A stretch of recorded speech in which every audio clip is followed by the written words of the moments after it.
لله نحمده ونستعينه ونستغفره ونعوذ بالله من شرور أنفسنا ومن سيئات أعمالنا من يهد الله فلا مضل له ومن يضلل فلا هادي له أشهد أن لا إله إلا الله وحده لا شريك له وأشهد أن محمدا عبده ورسوله اللهم صل وسلم وبارك على سيدنا محمد وعلى آله وصحبه أجمعين أما بعد فيا عباد الله أوصيكم بنفسي بتقوى الله فقد فاز المتقون يا أيها الذين آمنوا اتقوا الله حق تقاته ولا تموتن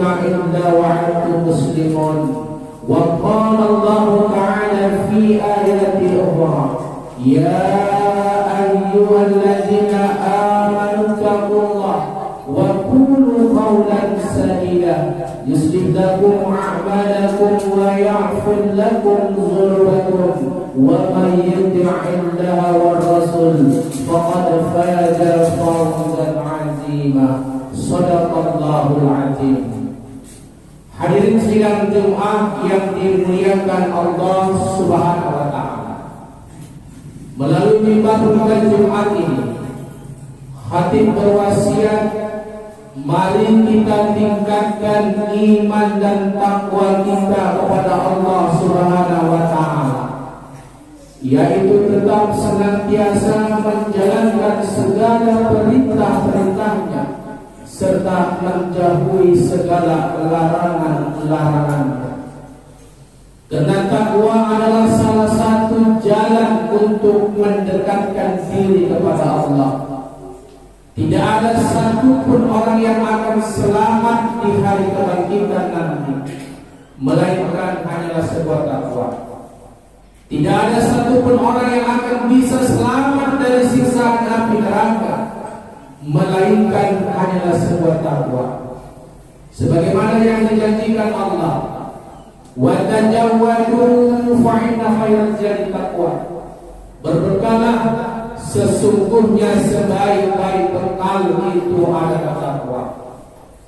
Selawat dan salam mari kita hadiahkan kepada baginda Rasulullah sallallahu alaihi wasallam.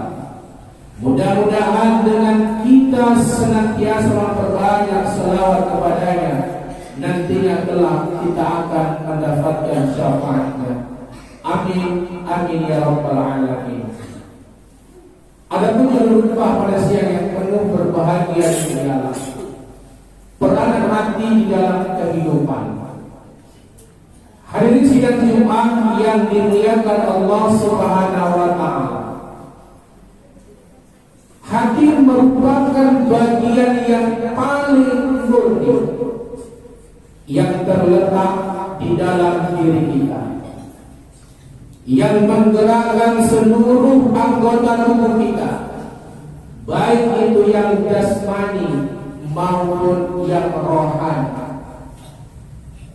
Manusia bisa memiliki sifat yang mulia dan terpuji disebabkan oleh hati yang bersih. Manusia bisa memiliki sifat yang tercela disebabkan juga karena hati yang buruk. Jadi ada 3 unsur di dalam diri kita ini. Unsur yang pertama itu adalah hati, yang kedua ucapan, dan yang ketiga itu ialah perbuatan. Hati itu diibaratkan sebagai presiden, sebagai kepala pusat pemerintahan, yang tugasnya adalah mengambil keputusan dalam tindakan. Sedangkan ucapan, tugasnya itu ialah sebagai juru bicara dalam isi hati. Dan sedangkan yang terakhir perbuatan, tugasnya itu ialah melaksanakan perintah yang ada di dalam isi hati kita. Makanya baginda Rasulullah SAW bersabda di dalam sebuah hadis Sahih Muslim, "Innal fil jasadi mudghah." Ketahuilah, di dalam tubuh kita ini ada segumpal daging. Iza saluha saluhal jasad kullu. Apabila daging yang ada di dalam tubuh kita ini baik, maka baiklah seluruh amal dan perbuatan kita. Fa idza fasadat fasada jasad kullu. Dan apabila di dalam tubuh kita ini daging kita ini adalah buruk, maka buruklah seluruh amal dan perbuatan kita. Ala wa hiya qalbi. Ketahuilah, sesungguhnya itu ialah hati. Jadi hati ini membawa peranan yang sangat penting di dalam kehidupan kita. Disebabkan hati manusia itu bisa meningkatkan persatuan dan kesatuan. Disebabkan hati pula manusia itu bisa terpecah belah. Dan disebabkan hati manusia itu bisa masuk ke dalam surganya Allah. Dan disebabkan hati pula manusia itu bisa masuk ke dalam nerakanya Allah. Lantas ada apa di dalam hati kita? Apakah ada berlian? Apakah ada intan? Dan apakah ada emas? Inilah yang nanti khatib akan uraikan secara singkat pada, dan jangan lupa kita amalkan di dalam kehidupan ini. Hadirin sidang Jumat yang dimuliakan Allah Subhanahu wa taala. Mari kita simak di dalam Al-Qur'an surah Al-Baqarah ayat 10. Allah Subhanahu wa taala berkata, "Fi qulubihim maradun." Ketahuilah, di dalam hati kita ini banyak sekali penyakit. Dari 6.666 ayat Al-Quran, dari 114 surah di dalam Al-Quran, penyakit yang sangat berbahaya di dalam hati kita ini ialah yang pertama, penyakit hawa nafsu, kasih dunia, cinta dunia, sombong, iri, tamak, rakus, dan lain-lain sebagainya. Ini penyakit hati yang sangat berbahaya di dalam kehidupan ini. Kalau penyakit hati ini tidak kita obati, maka satu ayat Allah berkata, "Fajadahumullahu marada." Allah akan menambah penyakit tersebut. Dan apabila penyakit-penyakit hati yang berbahaya ini tidak kita obati, tidak kita cari antisipasinya, maka sambungan ayat Allah berkata, "Walahum azabun alim bima kanu yaksibun." Maka Allah akan menutup pintu hati, dan sesungguhnya sungguh ada yang sangat pedih bagi kita. Na'udzubillah. Oleh karena itu, wahai jamaah, kalau hati kita itu sudah tertutup, maka sulit sekali seorang hamba itu mendapatkan petunjuk, mendapatkan hidayah dari Allah Subhanahu wa taala. Mari kita lihat di dalam kehidupan ini, banyak sekali manusia yang mengalami penyakit jasmani. Ada seseorang itu mengalami penyakit jantung. Ada juga kita lihat seseorang itu mengalami penyakit paru-paru, asam urat, kolesterol, dan lain-lain sebagainya. Ini contoh penyakit jasmani yang ada di dalam kehidupan ini. Dan apabila seseorang itu ingin sembuh, pasti jalan keluarnya ia mencari obat tersebut. Namun pernahkah seseorang itu berpikir, pernahkah kita membayangkan, pernahkah kita memeriksa penyakit hati yang ada di dalam diri kita ini? Bahkan penyakit hati yang ada di dalam diri kita ini jauh lebih berbahaya dibandingkan penyakit jasmani yang ada di dalam kehidupan kita. Kalau penyakit jasmani itu batasnya hanya di dunia saja. Contoh, apabila seseorang mengalami penyakit jantung, kemudian ia meninggal dunia, maka terputuslah, selesai saja. Berbeda dengan penyakit hati. Kalau ini tidak kita cari obatnya, tidak kita cari antisipasinya, inilah yang dapat menghalangi kita untuk masuk ke dalam surganya Allah Subhanahu wa ta'ala. Oleh karena itu, wahai jamaah, marilah kita periksa penyakit hati di dalam diri kita. Dan salah satu caranya ialah kita cari obat dan antisipasinya. Hadirin sidang Jumat yang dimuliakan Allah Subhanahu wa ta'ala. Lalu apa obat dari penyakit hati yang ada di dalam tubuh kita ini, yang sangat berbahaya dan dapat menghalangi kita masuk ke dalam surga Allah?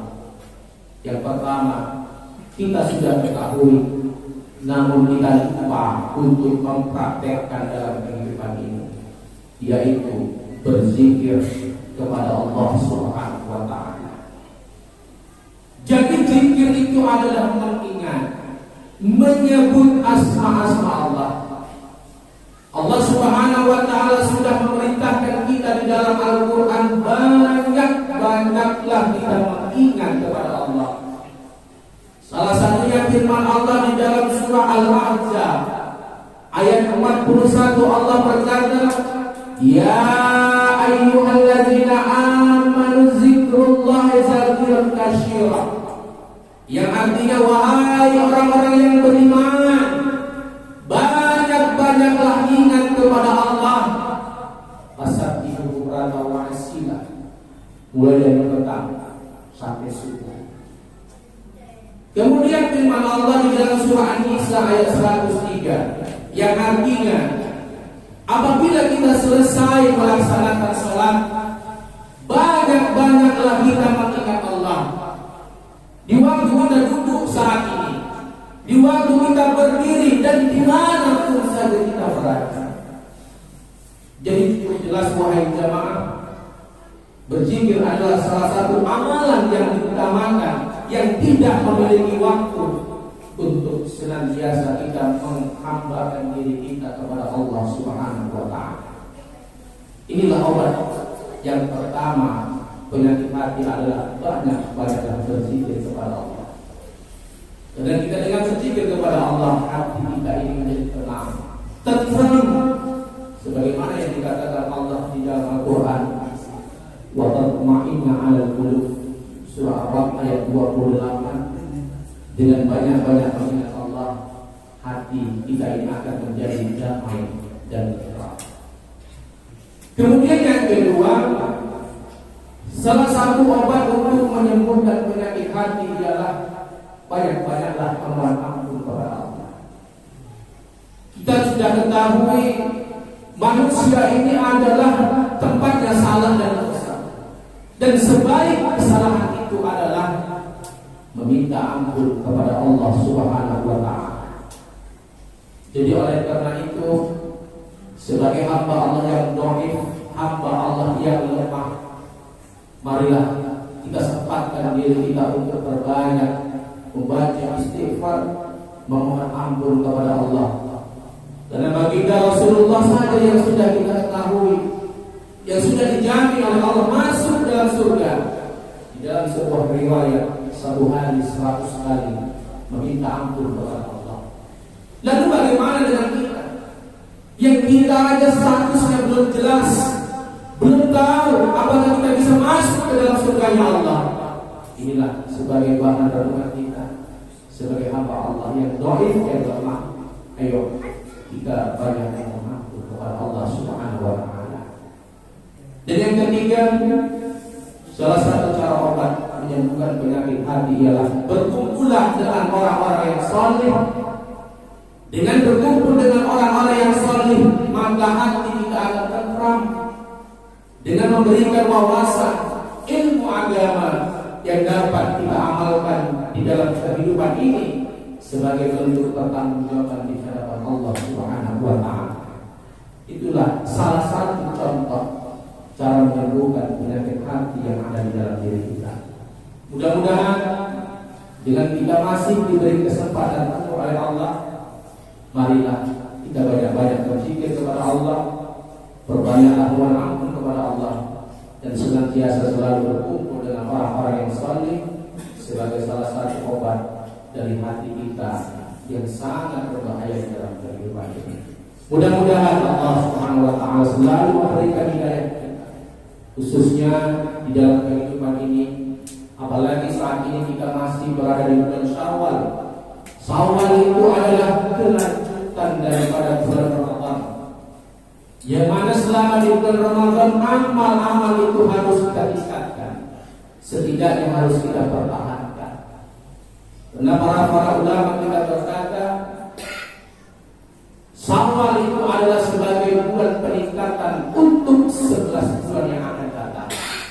Jangan sampai amal-amal ibadah kita semakin menurun dan merosot.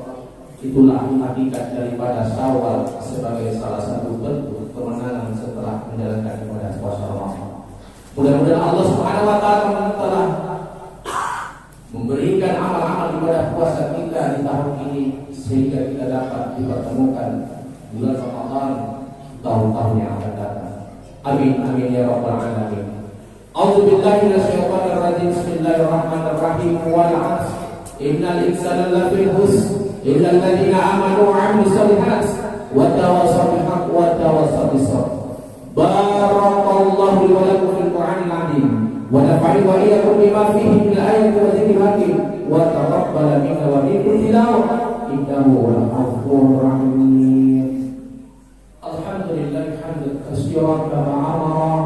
Asyhadu an la ilaha illallah wahdahu la syarika lah iqaman liman jahada bihi wa kafar. Wa asyhadu anna Muhammadan 'abduhu wa rasuluhu sayyidul khalaiqi wal bashar.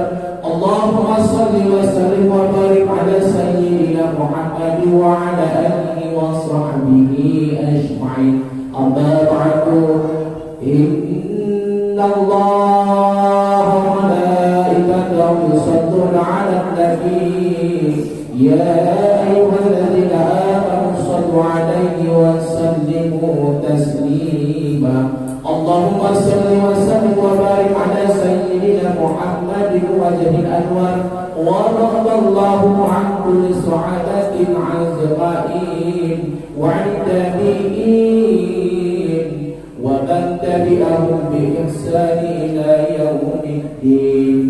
Allahumma ighfir lil muslimin wal muslimat wal mu'minin wal mu'minat al ahya'i wal amwat innaka 'ala kulli syai'in qadir. Allahumma ighfir lana dzunubana wa liwalidayna warhamhuma kama rabbayana shaghira. Rabbana zalamna anfusana wa in lam taghfir lana wa tarhamna lanakunanna minal khasirin. Rabbana atina fid dunya hasanah wa fil akhirati hasanah wa qina adzabannar. Walhamdulillahi rabbil alamin. Ibadallah, inna Allaha ya'muru bil 'adli wal ihsan wa ita'i dzil qurba wa yanha 'anil fahsya'i wal munkar ya'izukum la'allakum tadhakkarun. Fas'aluna fa'yutikum wa la tansiqullaha akbar. Aqimis shalah.